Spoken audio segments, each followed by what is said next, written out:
Começando mais uma tarde de lives aqui direto da Malton.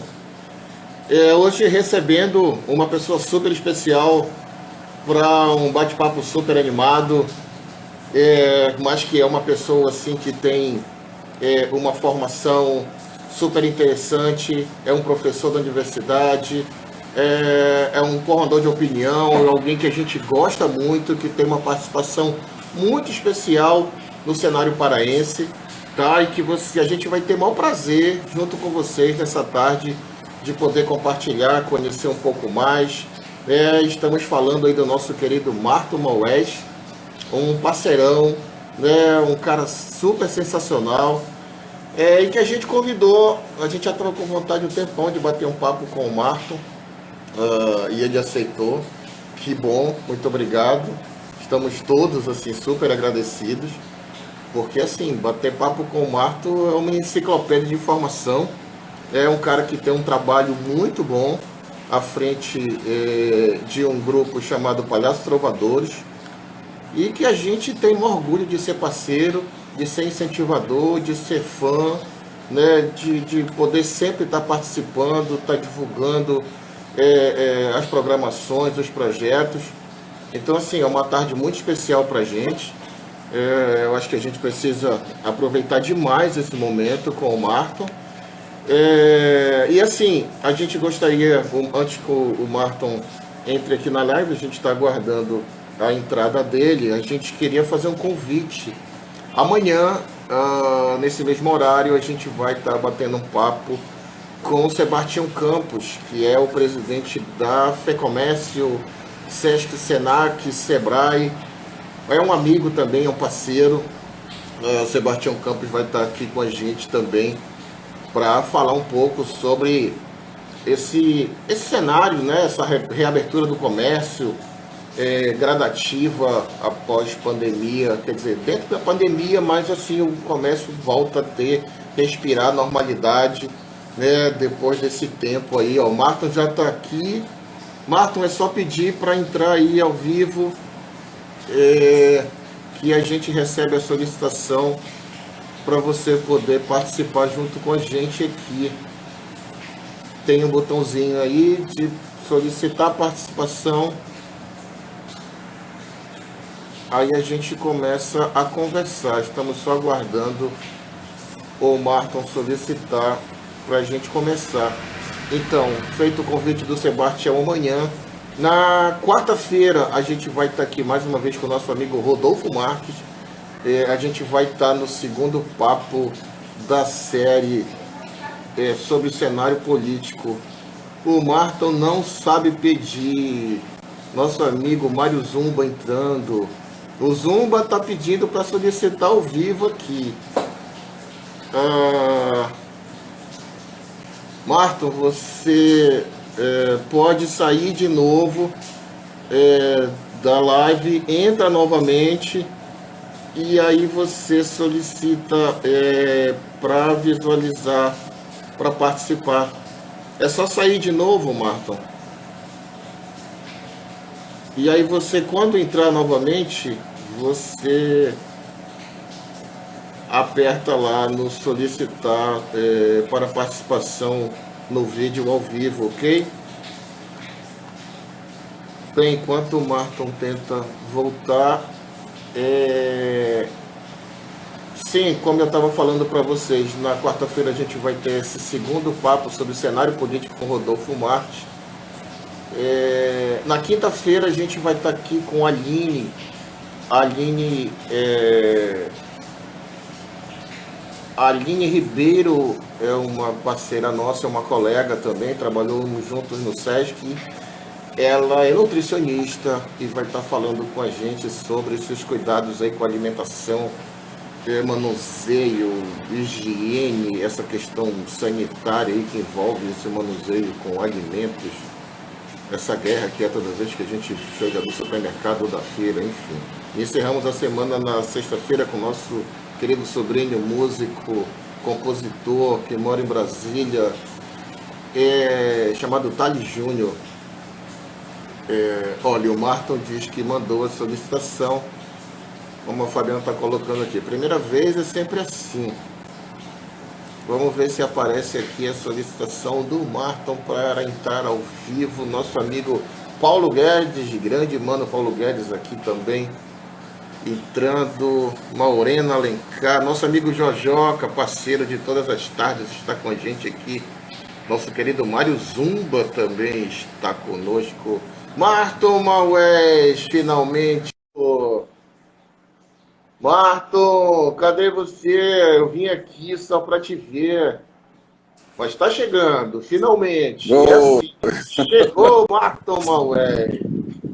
O que dá Tudo bem, meu querido? Convidar gente burra para fazer live é o que dá. Ah, que isso, cara. Que honra imensa ter você aqui com a gente, cara.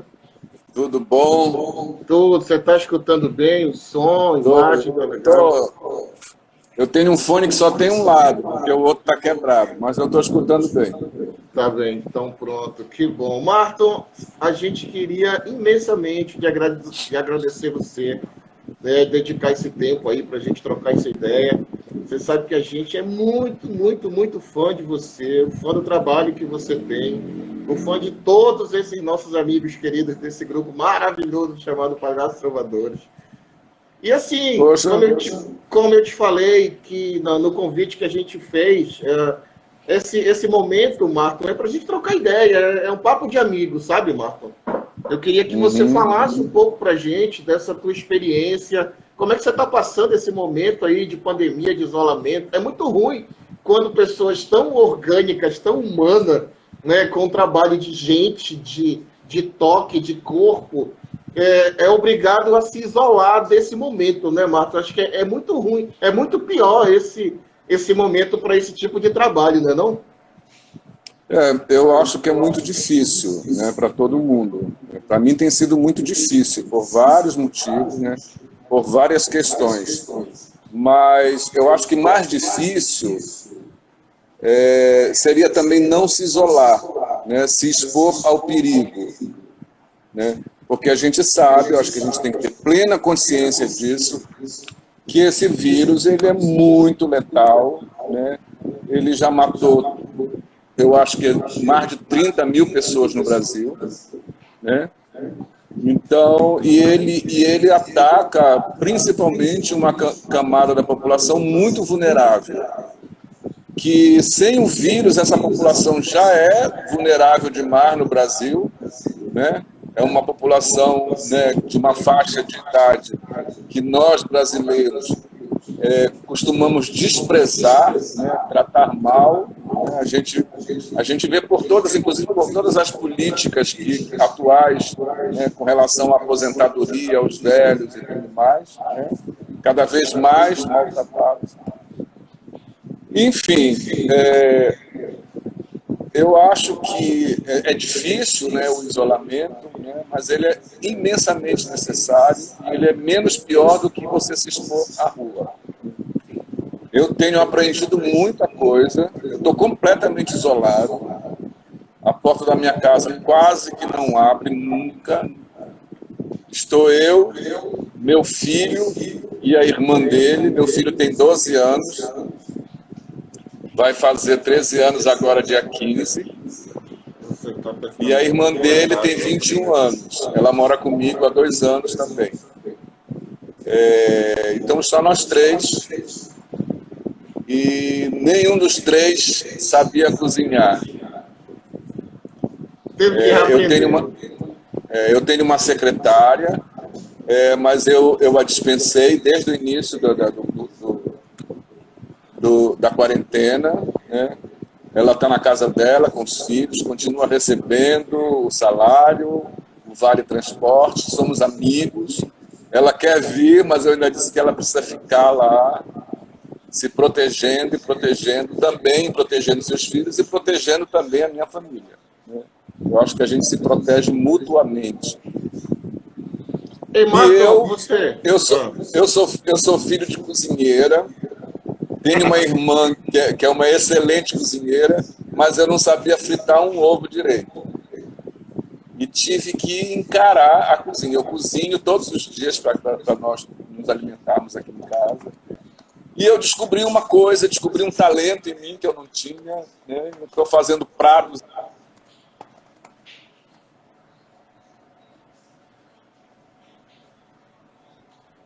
internet está um pouco ruim aí.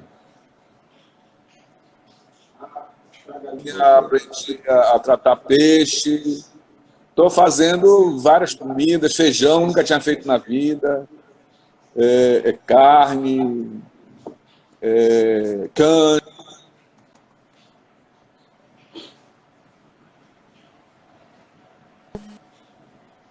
Porque também preenche o tempo que você está aqui isolado, né? Você fica preso dentro de casa, né? Precisa descobrir coisas novas, né?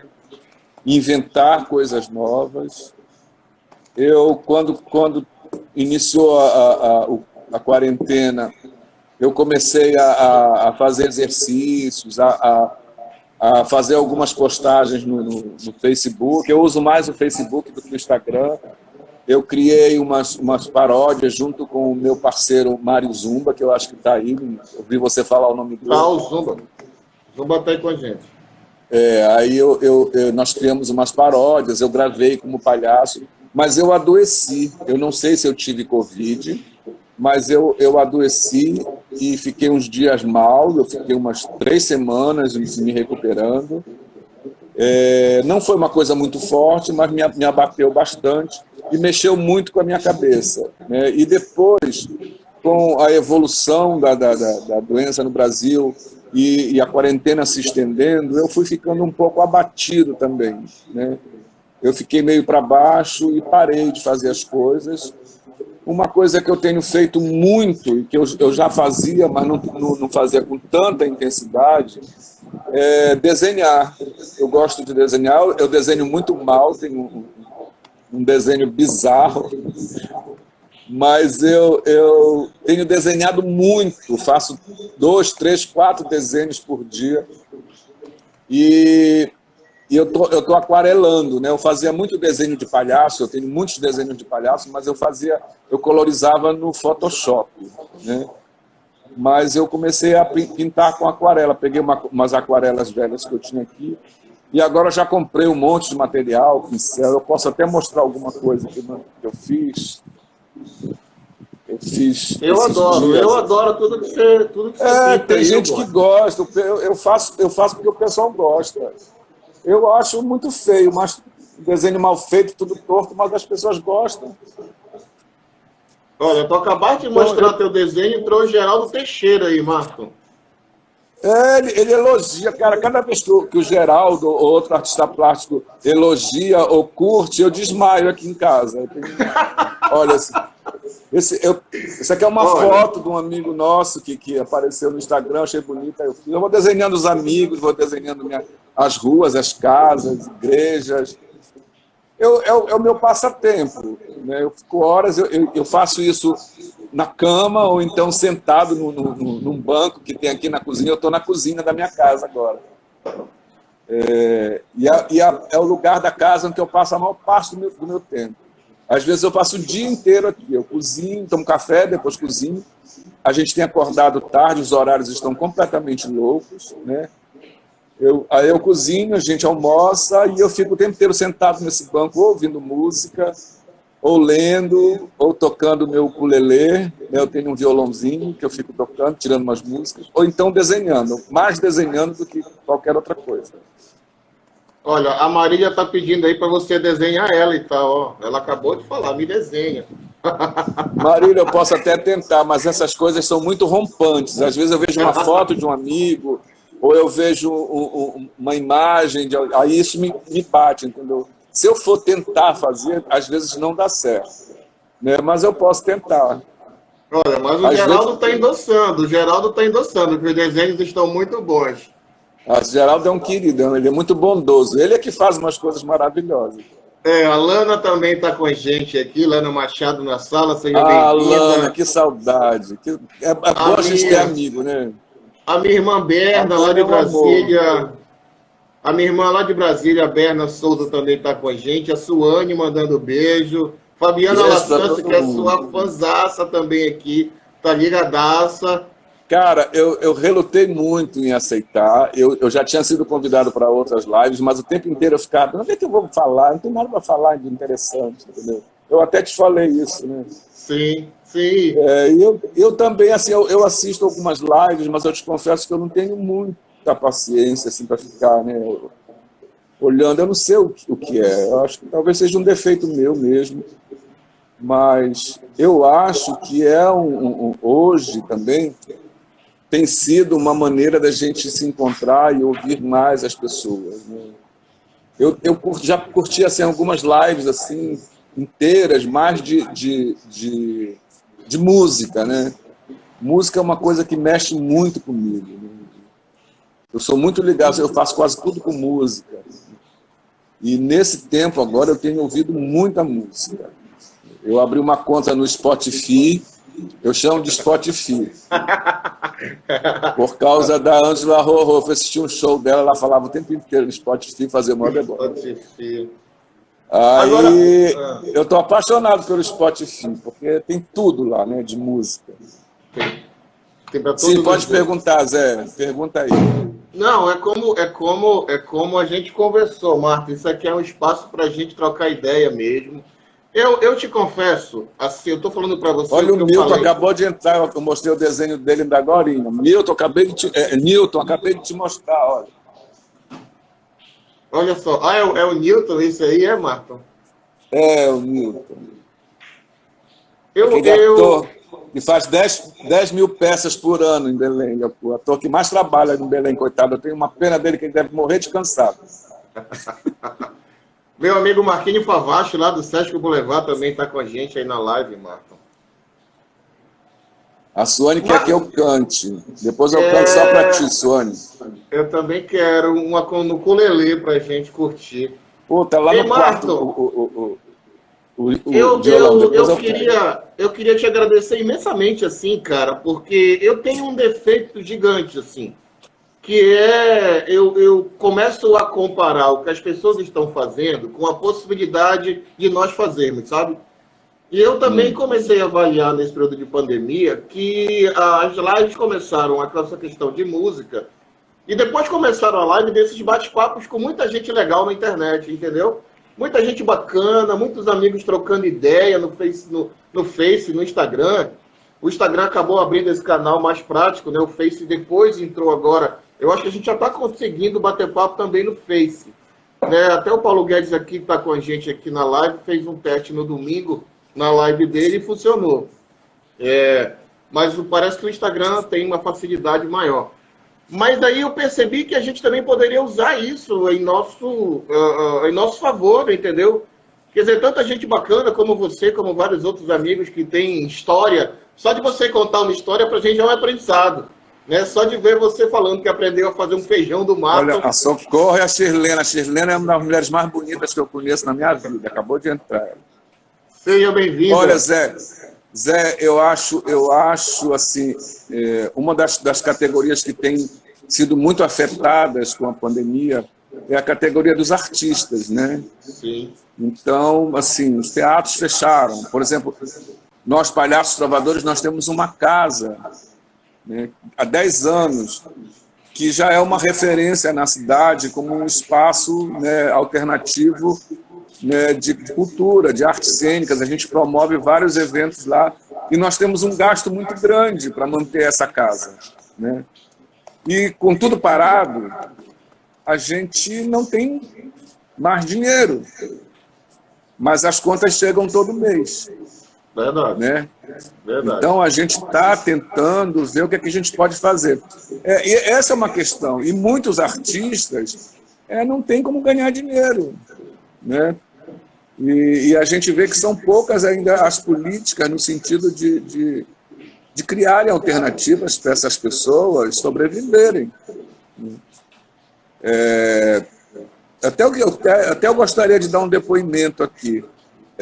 Recentemente, a Secult abriu um edital chamado Tia Quieta em Casa. Né? Assim que eu vi o edital, uma das primeiras coisas que eu falei com o grupo, né, com os Palhaços Trovadores, do grupo que eu passei, meu filho acabou de entrar. Raimundo, seja bem-vindo, Raimundo. Aí era que nós não deveríamos participar, deixar para os artistas que realmente tinham necessidade disso.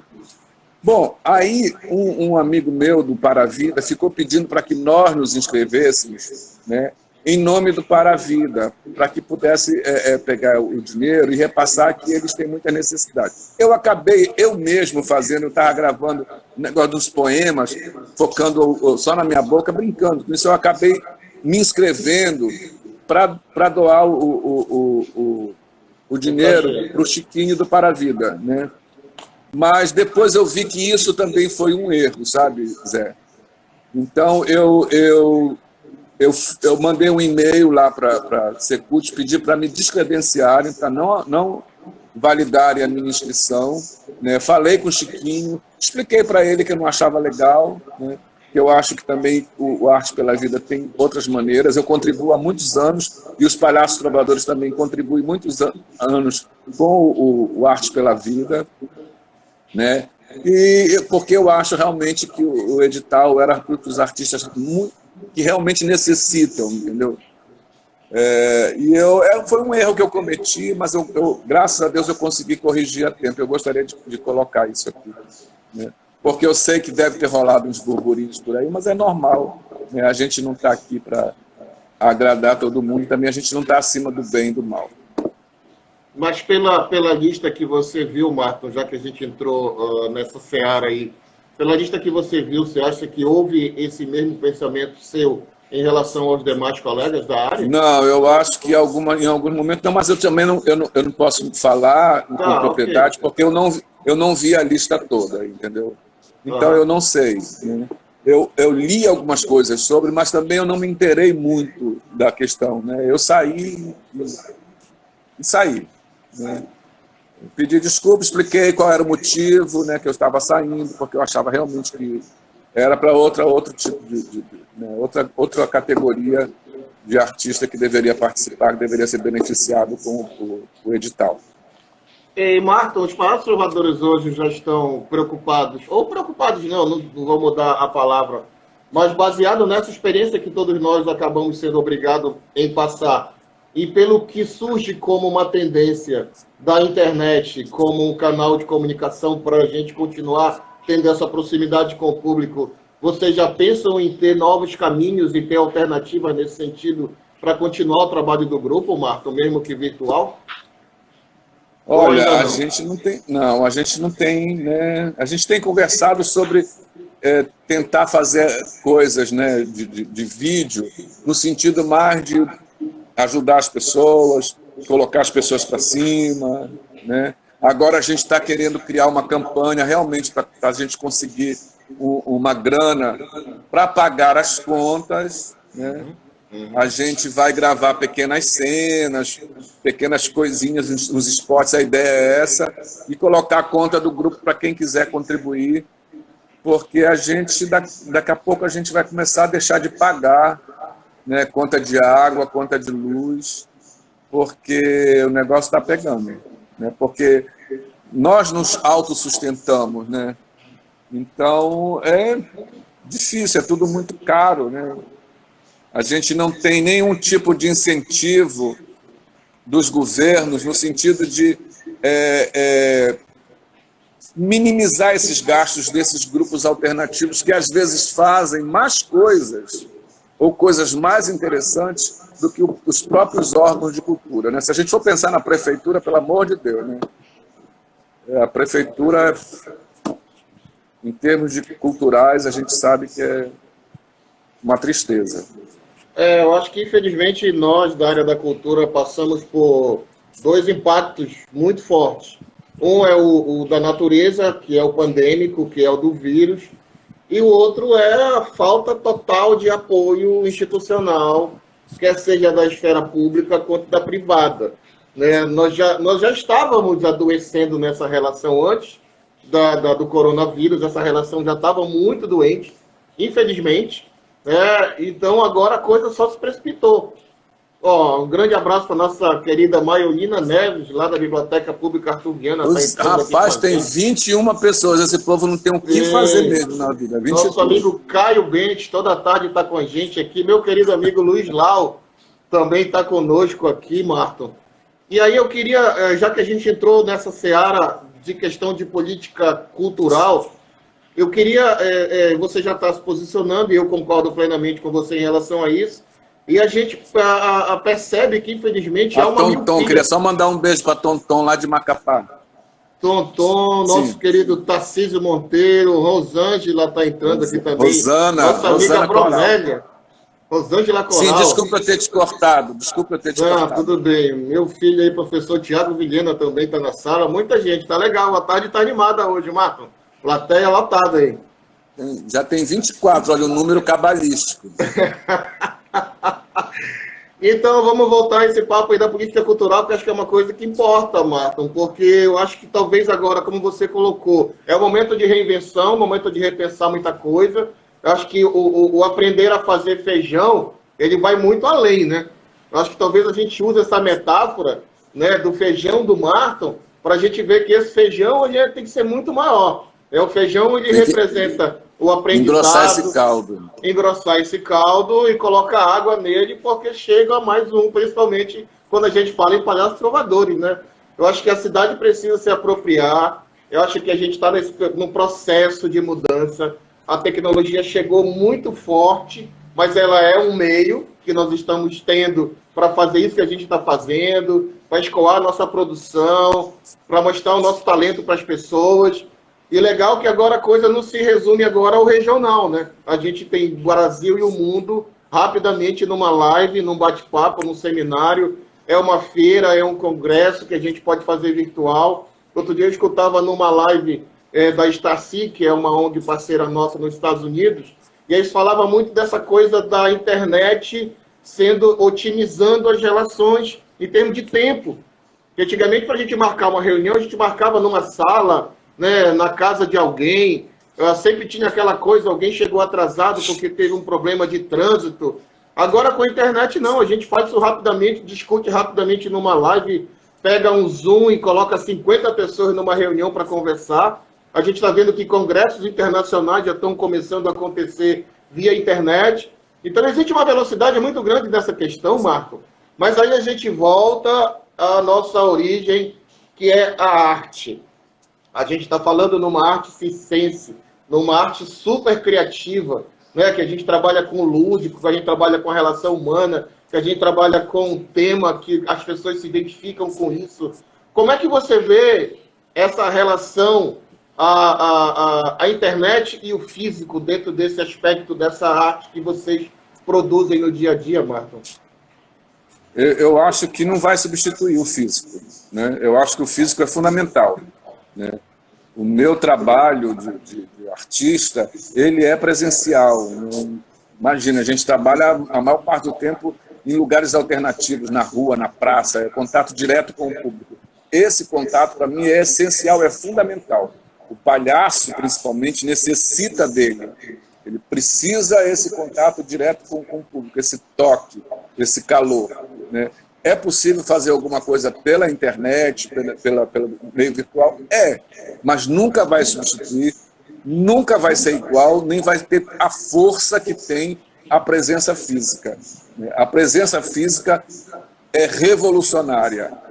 Esse poder revolucionário da presença física, eu acho que esse meio virtual não vai atingir. Agora tem uma coisa interessante, a gente viu que muita coisa do mal, né, veio sendo feita pela internet, e a gente percebe que a gente pode fazer muita coisa do bem.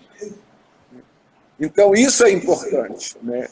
A gente vai aprender mais, né, a usar essa linguagem, porque é uma linguagem, né, é uma linguagem diferente, que não dominamos, a gente usa no cotidiano, mas usa muito sem grande domínio. Então as ferramentas, em função desse isolamento, dessa necessidade, as ferramentas começam a chegar e a gente começa a mexer com elas e dominá-las mais, né? Eu já estou velho, eu já não vou aprender muito isso, não. Mas a galera mais nova vai mesmo meter a mão nisso e vai fazer coisas incríveis, né? Fortes, potentes, né? Não vão substituir o presencial, mas vão ser potentes também. O presencial é fundamental. Eu preciso dele, né? Agora, assim, eu acho que a pandemia não vai durar para sempre, né? Então, a gente vai voltar devagar, mas vai voltar, né? Acredito que vamos voltar. Vamos voltar diferentes? Possivelmente. Vamos voltar melhores? Possivelmente também. Algumas pessoas vão voltar piores, né? Mas eu acho que muitos vão voltar melhores. Eu espero voltar um pouco melhor.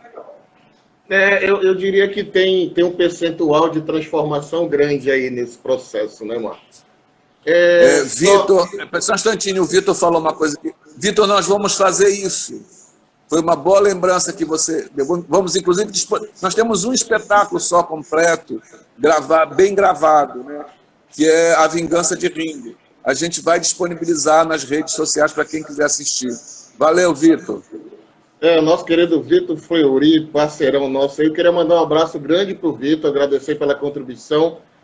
Olha, o Caio está colocando aqui, concordo. Cadê Caio? O virtual não substitui o presencial, mas com esse novo normal, será que teremos uma nova matéria na Escola de Teatro e Dança da UFPA? Pergunta para o professor Marton Maués. O Geraldo Teixeira está colocando aqui, penso que vamos aprender a fazer negócios pela internet, mas o aspecto físico ainda vai ser fundamental, como você acabou de colocar, né, Marcos? A gente já faz sexo pela internet há muito tempo, mas não é a mesma coisa do que estar com a pessoa, né? Entendeu? A pele, o calor, a saliva, a gosma, é muito mais gostoso, entendeu? Olha, a gente sabe disso. Não, isso é sério, eu estou falando sério. O sexo na internet, a gente fazia sexo por telefone, depois começou a fazer pela internet, entendeu? Mas não é a mesma coisa. O telesexo, antigamente. A baba é uma delícia. Ei, Marton, nosso amigo Leonel Ferreira na área também, grande parceiro. Olha, o Léo é um parceiraço. Abraço também para a doutora Andréia Reis, lá do Rio de Janeiro, aqui ligada com a gente, lá do SESC, assessoria jurídica do SESC. Grande abraço, doutora Andréia. Olha, legal. O SESC vai estar lançando, o SESC vai estar lançando um grande edital, né, de fomento agora, né? Isso. Eu queria... Milhões de reais. Eu queria citar uma coisa, Marco, que eu anotei aqui, para lhe perguntar. Eu vou ser porta-voz, acho que assim, de uma grande dúvida ou de uma mística que tem por trás do palhaço, já que a matéria de vocês é muito forte, é o palhaço, é o Clau. Vou até botar um chapéu aqui. Então, coloque. Olha, nosso amigo Amadeu, ProFX na área também. Mas, Marton, sim, eu queria trazer à tona uma discussão acerca do cenário do palhaço. O termo palhaço. O termo palhaço, por vezes, gera medo, né? O termo palhaço, por vezes, é colocado de uma forma pejorativa. O termo palhaço, às vezes, é colocado como uma forma de ignorância. O termo palhaço, às vezes, é encarado como alguém que foi enganado e como nós, praticamente, estamos, no momento, nos sentindo em relação ao que está acontecendo na política desse país. Eu queria que você falasse um pouco para nós como é que você se sente, como é que é o termo palhaço em todas essas áreas em que as pessoas acabam encarando. Tem gente que tem muito medo do palhaço ainda, não é, Marton? Bom, assim, Zé, eu hoje me sinto muito confortável quando alguém me chama de palhaço, né? Porque eu sou um palhaço, né? Sou um profissional, trabalho com isso há 21 anos, né? Trabalho, estudo, pesquiso, né? Sou um grande formador. Eu não me considero, assim, é legal até essa pergunta, assim, eu não me considero um super palhaço, entendeu? Eu tenho que ralar muito, né, para conseguir fazer algumas coisas. Eu uso mais as minhas habilidades de ator, né? Porque aí eu acho que até eu sou um ator mais ou menos, para que o meu palhaço funcione mais, né? Mas porque eu me dedico muito mais à formação, eu formo mais as pessoas, né? E eu sou muito mais diretor, né, do que o ator, o intérprete lá. Né? Eu trabalho muito mais com a direção. Então, esse tempo de trabalhar o palhaço, eu não tenho muito. Né? Não tenho muito a essência também, por uma falta mesmo de prática. Né? Eu quebro meu galho. Então, com relação a ser chamado de palhaço, eu me sinto muito bem em ser chamado de palhaço. Incomoda, às vezes, né, o uso, né, hoje principalmente, né, de, por exemplo, chamar um político de palhaço, essas comparações. Mas a gente tem que pensar, incomoda, mas a gente tem que ver que a língua ela é semovente, né? Ela se move, a gente vai pegando palavras de um contexto e aplicando no outro, às vezes de forma muito ruim, né? Às vezes essa capacidade, né, de mover as palavras, né, elas machucam, né, elas vêm carregadas de preconceitos, de discriminação, né, e a gente tem que perceber isso e começar a tentar mudar essas coisas. E também nos mudar, né? Então, às vezes, quando as pessoas colocam, porque eu falo assim, olha, não é palhaço, palhaço é um profissional sério, que tem essa função de fazer rir, né, de questionar, de fazer alegria, diferente de um político que nem sempre é sério, né? Se a gente for falar de Brasil, quase nunca, né? E que engana as pessoas e tal. O palhaço não te engana nunca. O palhaço tem um coração aberto. Enfim, eu penso dessa maneira, né? Agora, esse cuidado com essas palavras que se movem na língua, né, que são empregadas em contextos diferentes, a gente tem que ter muito cuidado, principalmente com relação às palavras que trazem um conteúdo racista. A gente ainda usa muitas palavras com esse conteúdo racista. A gente precisa rever isso e precisa se policiar para não usá-las e mudar mesmo dentro da gente. Eu acho que a gente está vivendo um momento terrível com relação a isso. Agora, de retrocesso. Marton, existe... aí eu vou também, de novo, é uma dúvida. Existe um segmento dentro da dramaturgia, dentro da cultura do clown, que é esse palhaço mais melancólico. Aí não existe uma... Como é que é essa relação entre a melancolia do palhaço e o palhaço que faz a alegria? Onde é que essa linha tênue se encontra? Como é que funciona isso? Cada palhaço é um palhaço. Tem palhaço que fala muito, tem palhaço que fala pouco, tem palhaço mais tímido, mais recatado, mais melancólico, outros mais solar. Não existe uma regra, né? E nem existe necessariamente uma mistura.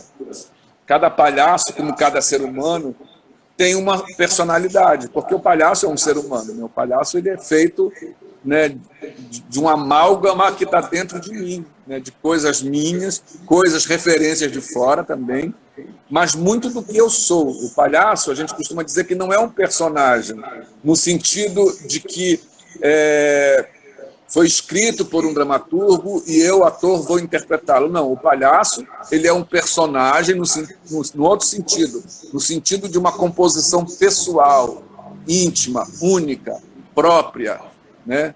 Pessoal, por isso que a gente chama de clown pessoal, ou palhaço pessoal, né? Ele é meu e ele sou eu. Então aí, ele Marton, não é um personagem. Aí vem a segunda pergunta, ainda dentro desse contexto. O Jojoca até colocou aqui, está contribuindo. Agora, olha, dentro de tudo isso que eu falei, há controvérsias, viu? Eu não sou o dono da verdade, é só um pensamento meu. Tem pessoas que pensam diferente. Sim, mas o que o Jojoca falou? Estou colocando como uma mística que rodeia a imagem do palhaço, né? Que gera até aquela dúvida. Vem cá, por que o palhaço está triste? Quando você vê um palhaço triste. E porque palhaço simboliza alegria. E aí tem essa coisa mais melancólica. Pois mas aí, assim, o palhaço ele não tem que... a função dele não é provocar tristeza nas pessoas. Em alguns momentos, o palhaço comove. A gente pensa no Chaplin, por exemplo, né, que era um gênio, né? Então, ele trabalhava muito bem, né, a graça, né, o cômico, e em alguns momentos o lírico, né, aí te emocionava a emoção, né?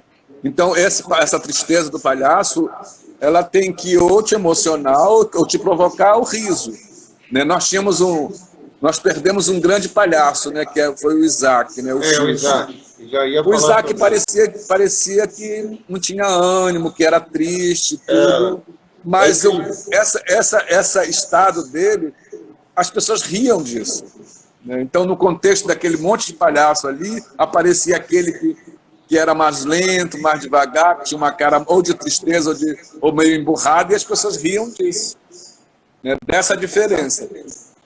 Marta, outra dúvida que chegou a mim quando eu souberam que eu ia conversar com você, fizeram uma pergunta que eu vou guardar para fazer ao Marton.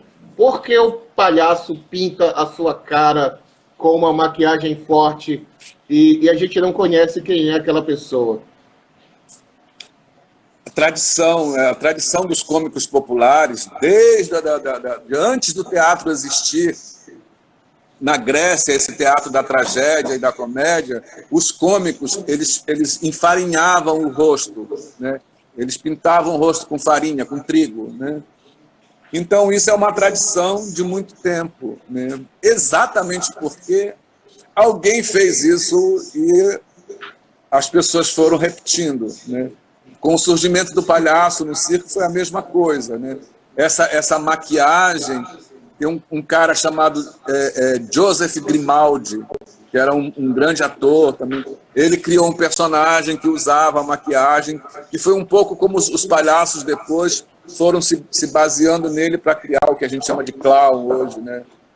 É uma tradição, da mesma forma como o uso do nariz também, né? Tem várias lendas, tem algumas histórias sobre isso, né? E é uma tradição. Eu gosto demais do palhaço que usa o narizinho vermelho. Hoje tem uma tendência no Brasil dos palhaços não usarem, pintarem só aqui e pronto. Eu acho que é uma opção de cada um, tá? Mas eu gosto do palhaço que usa o narizinho de borracha vermelha. Agora, Marcos, é uma coisa minha. Pois é, você que é professor da universidade, a gente trabalha nessa área e a gente trabalha com formação empresarial, com muitos grupos em empresas ou aqui na empresa. A gente percebe que quando a pessoa coloca uma máscara e ela cobre o seu rosto, parece que ela se transforma numa outra pessoa. Então, também eu já escutei algumas colocações acerca de que quando alguém cobre o rosto para não ser reconhecido, há uma coragem maior para fazer algo como cantar, interpretar algum personagem. Isso tem fundo de verdade técnica nisso aí também? É uma forma de você se esconder por trás da máscara? Eu acho que isso pode funcionar para muita gente, pode até funcionar para você que quer ser palhaço ou artista num primeiro momento. Mas depois, você precisa se revelar. Então, quando a gente pensa que a máscara nos esconde, é uma inverdade. A máscara, na verdade, ela vem para nos revelar. E revelar coisas que nós não gostamos no nosso cotidiano de revelar. Então, se a máscara não consegue fazer com que eu, palhaço, ou outro intérprete, por exemplo, os atores que trabalham com a máscara teatral, né? Que é uma técnica também, que é um tipo de teatro também. Se esses artistas não conseguem revelar a sua essência, o que ele tem dentro, a sua verdade, eles nunca vão funcionar, nem como ator que utiliza a máscara teatral, nem como palhaço, né? Então, a máscara do palhaço ela tem que revelar a essência de quem o faz, tá? Então, por isso que eu acho... Agora, assim, uma coisa que eu esqueci de falar, eu gosto do uso do nariz, porque o nariz é uma máscara.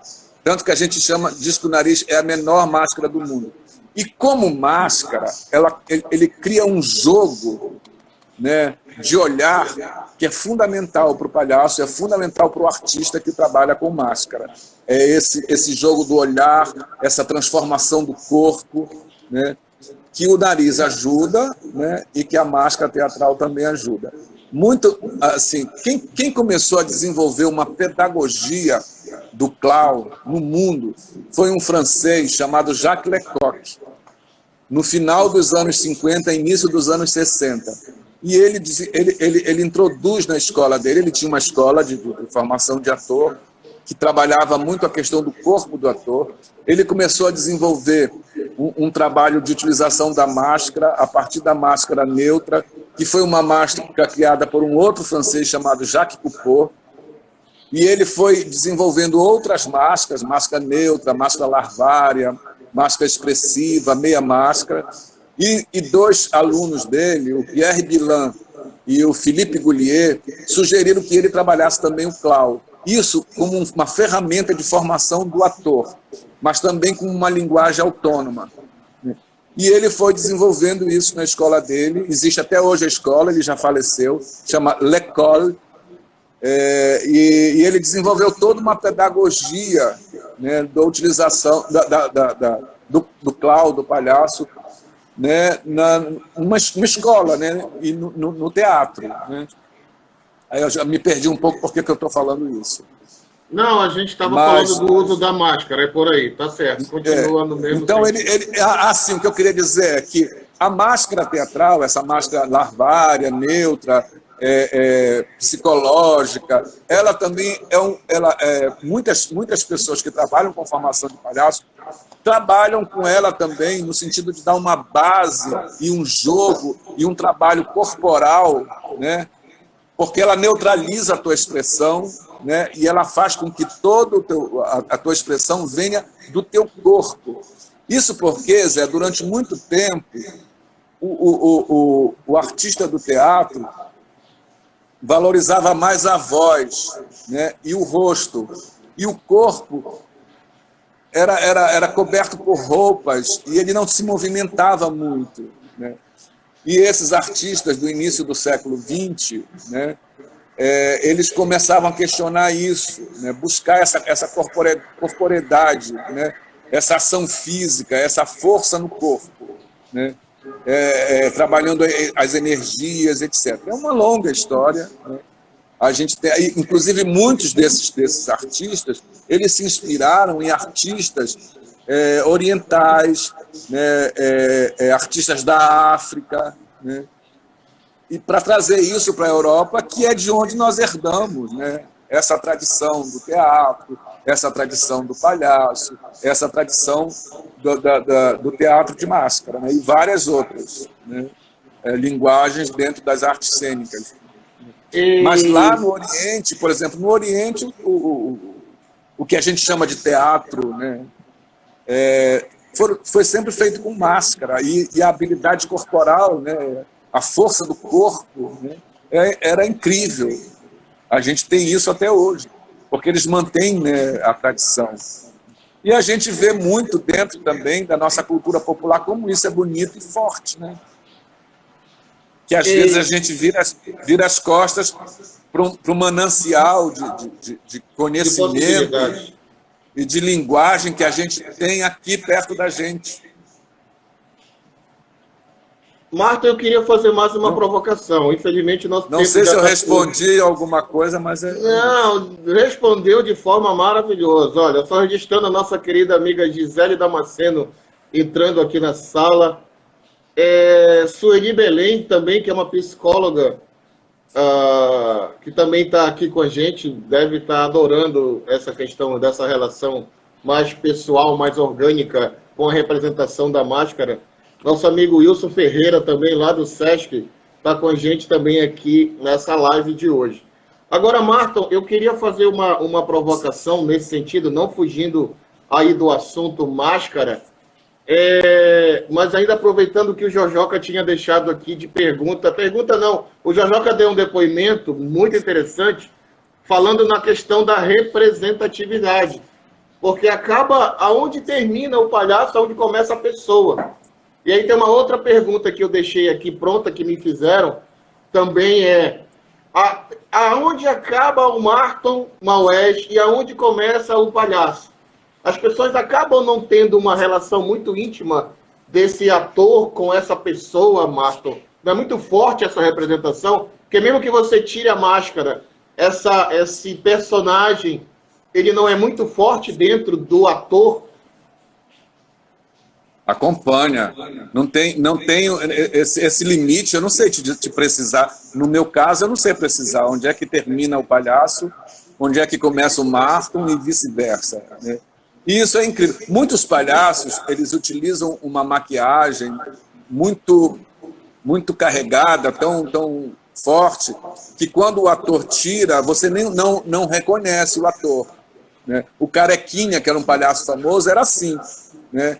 Até o Carequinha morreu com 90 e poucos anos. Palhaço vive muito, viu? Eu acho ótimo. O Carequinha morreu bem velho e ele não era careca. Ele tinha cabelo e pintava de preto ainda. Mas então você não reconhecia ele, né? O Chuchu também. O Chuchu é o Luiz Carlos Vasconcelos, aquele ator formidável. Está nessa série Aruanas, né? Ele é um paraibano maravilhoso, uma pessoa de um coração incrível, uma gentileza, um amor de pessoa. O palhaço dele, o Chuchu, você não consegue perceber que é o Luiz ali. Quando o Luiz tira a maquiagem, tira a roupa, ele passa por você, você não vai saber que era ele que estava em cena. Outros palhaços não, você percebe, né? Você consegue saber, ali é o fulano que está fazendo e tal. E tem uma outra coisa também, alguns palhaços, o nome deles se confunde, né? Eles passam a ser chamados pelo nome do palhaço a vida inteira.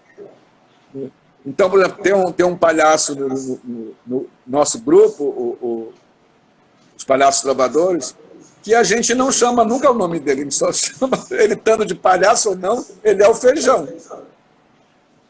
Então, já misturou tanto que a gente já... Ninguém chama ele de Marcelo, só chama ele de Feijão. E tem vários palhaços assim, que a gente passaram a ser chamados pelo nome de palhaço a vida inteira. Marton, então, é uma coisa muito difícil de separar, porque é muito pessoal, é nosso, é da gente.